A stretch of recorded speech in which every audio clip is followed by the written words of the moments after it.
Hello दोस्तों, कैसे हैं आप लोग। उम्मीद करते हैं अच्छे होंगे। दोस्तों, इस वीडियो में language English and Hindi practice set paper देखने वाले हैं। यह वीडियो बीपीएससी ट्री 4.0 के लिए अत्यंत आवश्यक है, तो आप लोग लास्ट तक जरूर बने रहिएगा। देखिए, यह क्वालिफाइंग पेपर है, इसे क्वालिफाई करना अत्यंत आवश्यक है। इसमें टोटल क्वेश्चन जो है आपको 30 देखने को मिलेगा, जो कि 30 अंक का होता है। ठीक है, 30 क्वेश्चन 30 अंक का होता है। इसके अलावा यदि आप मैथ, रीजनिंग, यस और साइंस का प्रैक्टिस सेट पेपर देखना चाहते हैं तो आप प्लेलिस्ट के जरिए देख सकते हैं। तो चलिए शुरू करते हैं। शुरू करने से पहले यदि आप नए हैं तो चैनल को सब्सक्राइब कर लीजिए, बेल आइकन को प्रेस कर दीजिए और एक बार वीडियो को शेयर कर दीजिए। फर्स्ट है कि fill in the blanks with appropriate words from the given option. First है कि Benny had finished cooking when the visitors dot dot dot.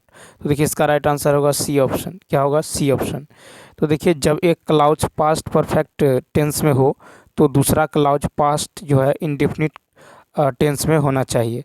ठीक है, तो अतः एंटर्ड जो है सही शब्द होगा।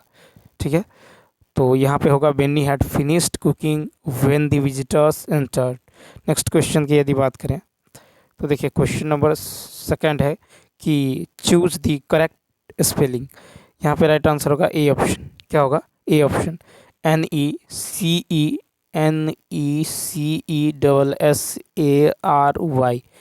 ठीक है, RY नेसेसरी मतलब होता है आवश्यक। क्या होता है? नेसेसरी यानी आवश्यक। ठीक है, नेक्स्ट क्वेश्चन देखिए। तीसरा है कि select the synonym of the given word. VAIN when. तो देखिए, वेन मतलब होता है व्यर्थ। क्या होता है? वेन मतलब व्यर्थ होता है, बेकार होता है। ठीक है, वेन मतलब क्या होता है? तो व्यर्थ होता है, बेकार होता है। इसका सिनोनिम होगा यूजलेस हो जाएगा। ठीक है, उसके बाद फ्यूटाइल हो जाएगा। उसके बाद वर्थलेस हो जाएगा, WRTHLESS worthless ETC।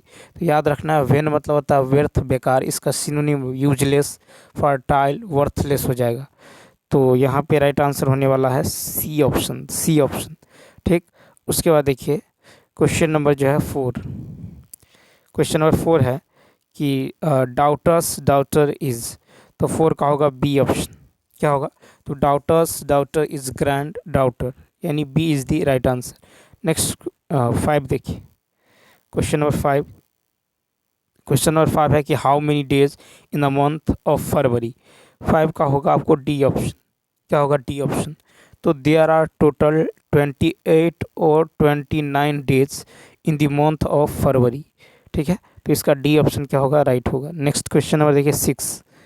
Question number 6 की यदि बात करें, क्वेश्चन नंबर 6 है कि person works in the palace of prime minister is. तो 6 का क्या होगा? ए ऑप्शन होगा, डिप्टी प्राइम मिनिस्टर। तो person works in the palace of prime minister is deputy. ठीक है, डिप्टी प्राइम मिनिस्टर। ठीक है, क्वेश्चन नंबर 7।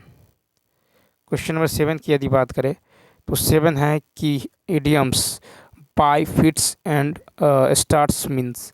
तो देखिए, बाय फिट्स एंड स्टार्ट्स, तो 7 का होगा सी ऑप्शन। क्या होगा? I regularly. ठीक है, बाय फिट्स एंड स्टार्ट्स मतलब होता है अनियमित, और नियमित रूप से। क्या होता है? अनियमित रूप से, यानी irregularly. C is the right answer. Question number देखिए 8। क्वेश्चन नंबर 8 है कि he dot dot 2 wickets before play was interrupted by the rain. तो 8 का क्या होगा? तो 8 का जो है ए ऑप्शन हो जाएगा, यानी he had taken 2 wickets before play was interrupted by the rain. ठीक, नेक्स्ट क्वेश्चन की यदि बात करें, देखिए नेक्स्ट क्वेश्चन है क्वेश्चन नंबर 9। यहाँ से हिंदी शुरू होता है, 9 है। क्वेश्चन नंबर 9 की यदि बात करें तो 9 है कि निरोग में संधि है। ठीक है, निरोग में संधि है। तो ए ऑप्शन। A option. निरोग में विसर्ग संधि है। निरोग का संधि विच्छेद नि जोर रोग होगा। ठीक है, उसके बाद देखिए, विसर्ग के साथ स्वर या व्यंजन के मेल से जो विकार होता है उसे विसर्ग संधि कहते हैं। अब देखिए 10 कहता है कि अधर शब्द का अर्थ नहीं है। अधर शब्द का अर्थ नहीं है, 10 का बी ऑप्शन। ठीक है, अधर शब्द का अर्थ नहीं है, ये ऊपरी ओंठ। ठीक है, अधर शब्द का ठीक है। अधर शब्द का अर्थ जो है ऊपरी ओठ नहीं है, अधर शब्द का अर्थ है अंतरिक्ष, पाताल, नीचे का ओठ आदि। अधर शब्द का अन्य पर्यायवाची शब्द है अंबर, आकाश, गगन, फलक, व्योम, शून्य, अर्श आदि। क्वेश्चन नंबर 11 है कि संसार शब्द का संधि विच्छेद क्या है? 11 का ए ऑप्शन सम जोड़ सार। ठीक है, संसार का संधि विच्छेद है सम जोड़ सार। संसार में व्यंजन संधि है, व्यंजन के साथ व्यंजन या स्वर का मेल होने से जो विकार होता है उसे व्यंजन संधि कहते हैं। संसार का संधि विच्छेद क्या होगा? सम जोड़ सार। ठीक है, संयोग का क्या होगा? तो सम जोड़ योग, संयोग का होगा समजोड़ योग। ठीक है, स्वयंवर का क्या होगा? तो स्वयं जोड़ वर, क्या होगा? स्वयं जोड़ वर। ठीक है, संरक्षा का क्या होगा? तो सम जोड़ रक्षा, क्या होगा? समजोड़ रक्षा। क्वेश्चन नंबर देखिए नेक्स्ट है देशज शब्द है। 12 का ए ऑप्शन क्या है? लोटा। तो देशज, लोटा जो है देशज शब्द है।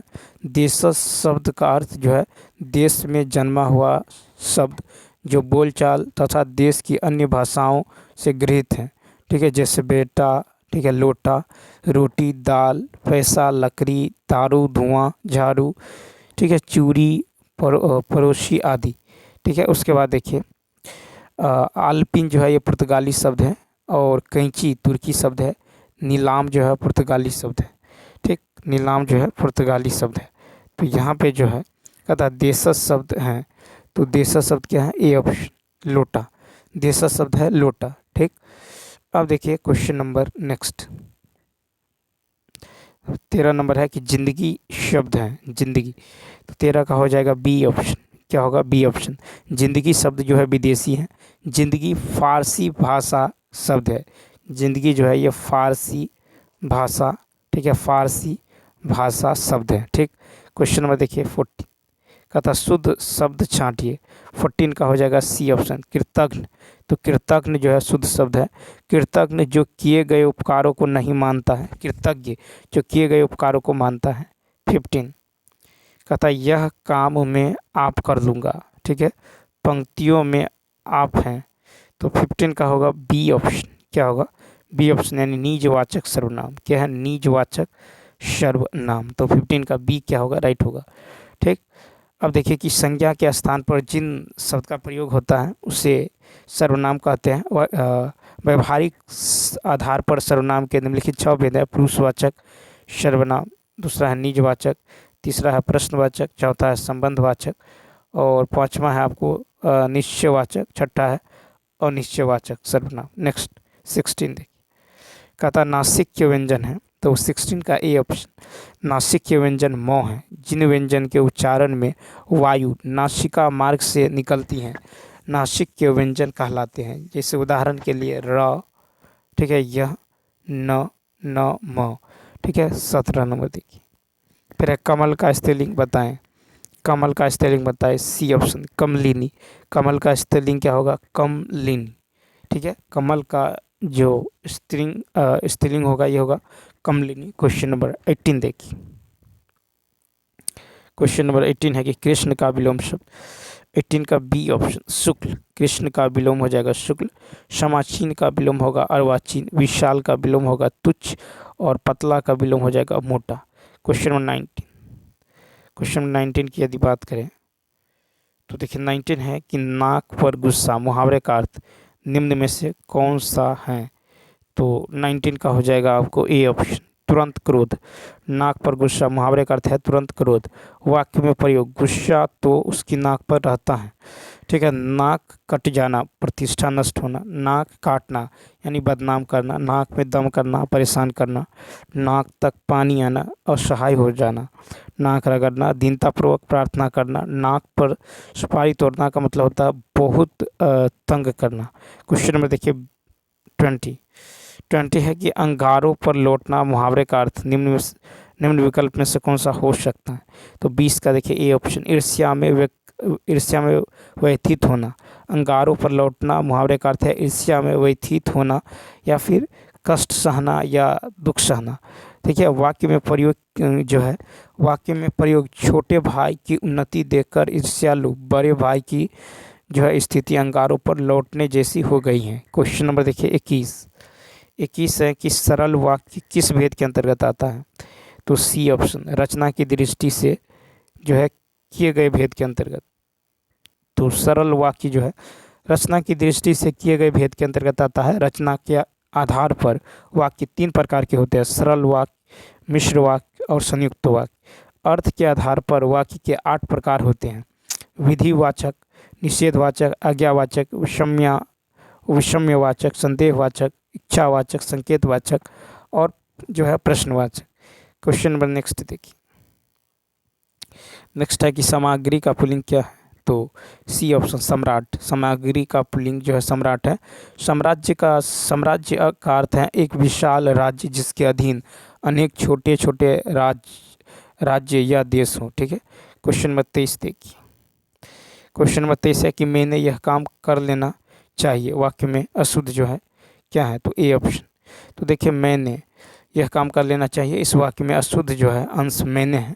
वाक्य का शुद्ध रूप होगा कि मुझे यह काम कर लेना चाहिए। क्वेश्चन नंबर नेक्स्ट देखिए 24 नंबर। 24 है कि निम्नलिखित में शुद्ध वाक्य है, तो 24 का ए ऑप्शन। ठीक है। हमारे शिक्षक प्रश्न करते हैं, शुद्ध वाक्य है, हमारे शिक्षक जो है क्या करते हैं, प्रश्न करते हैं। ठीक। Question number 25। क्वेश्चन नंबर 25 है कि निम्नलिखित में से एक पत्थर का पर्यायवाची है, तो 25 का होगा सी ऑप्शन। क्या होगा, सी ऑप्शन। तो देखिए पत्थर का पर्यायवाची नहीं है, सॉरी, पत्थर का पर्यायवाची नहीं है, तो पत्थर का जो पर्यायवाची नहीं है यह पश्चिम है।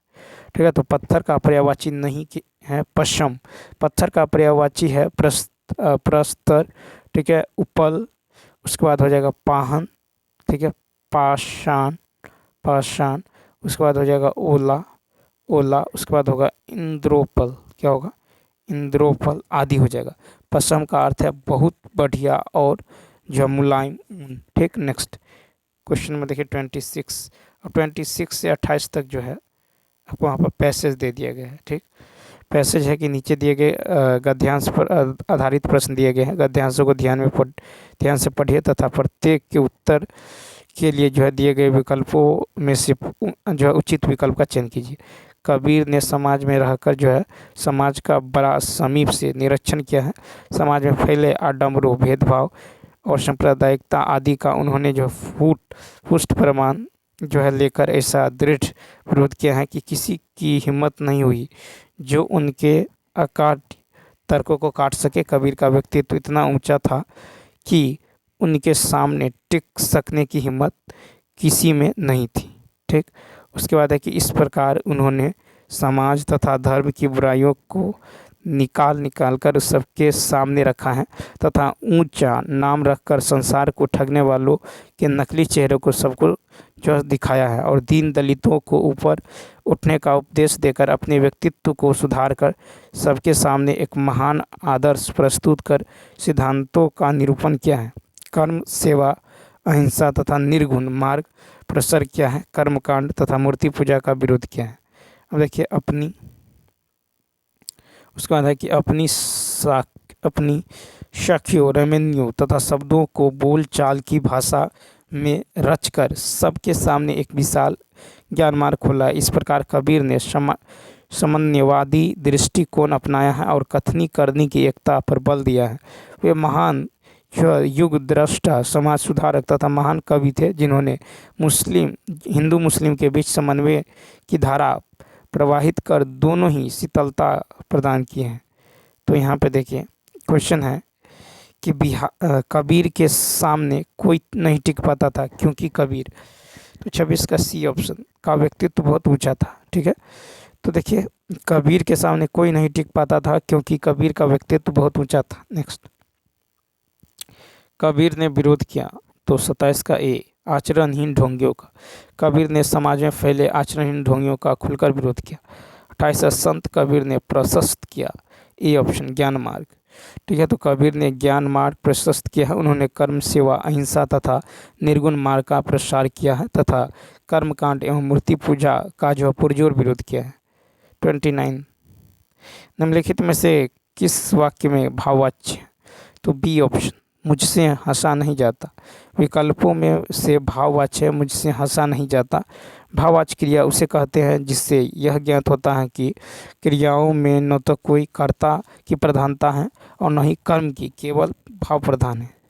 नेक्स्ट 30 है कि हम लोग सिनेमा देखने जाएंगे। इस वाक्य में हम लोग जो है सर्वनाम का कौन सा प्रकार है?